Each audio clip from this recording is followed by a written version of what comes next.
Hello welcome. இன்றைக்கி எந்த படம் ரிவ்யூ பார்க்க போகிறேன்னா, வெங்கட் பிரபு டைரக்ஷனில் கோட்.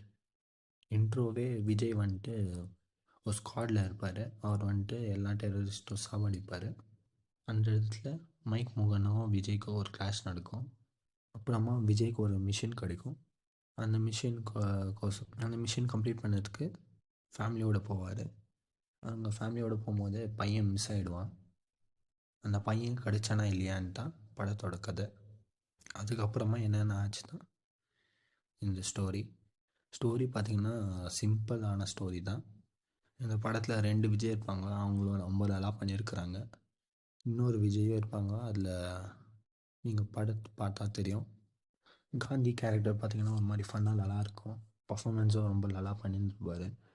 ஜீவன் பார்த்திங்கன்னா அவர் வில்லன்னு அவர் ரொம்ப நல்லா பண்ணியிருந்திருப்பார். ஆக்டிங் நல்லா செம்மையாக இருக்கும். மைக் மோகன் வந்துட்டு இந்த படத்தில் ஒரு சின்ன ரோல் தான் பண்ணியிருந்திருப்பார். ஆனால் அவர் நல்லா பண்ணியிருக்கிறாரு. ஆனால் அவரை பார்த்தா வில்லன் ஃபீலே வராது. ஆனால் அக்செப்ட் பண்ணிக்கணும். ஃபர்ஸ்ட் ஹாஃப் பார்த்திங்கன்னா ரொம்ப நல்லா போகுது. ஸ்லோவாக எங்கேயும் இல்லாமல் நல்லா போகுது. அதே மாதிரி செகண்ட் ஹாஃபும் நல்லா இருக்குது.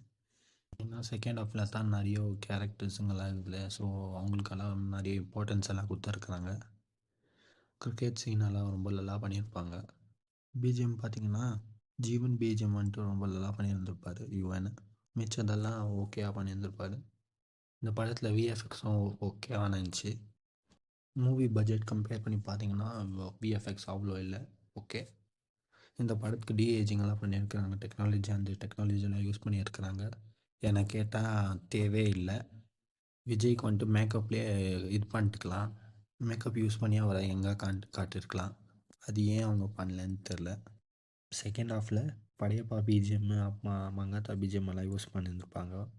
அந்த ப்ளேஸ் பண்ண இடம்லாம் ரொம்ப நல்லா இருந்துச்சு.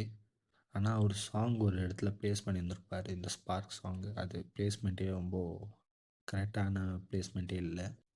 சீனெல்லாம் நல்லா போயிருந்துருப்போம். சடனாக சாங் போயிடுவாங்க. அது சரியாக ப்ளேஸ் பண்ணியிருந்திருக்கலாம். அப்புறமா இந்த இதுக்கு பார்ட் 2க்கு லீடு கொடுத்துருப்பாங்க கோட்டுக்கு.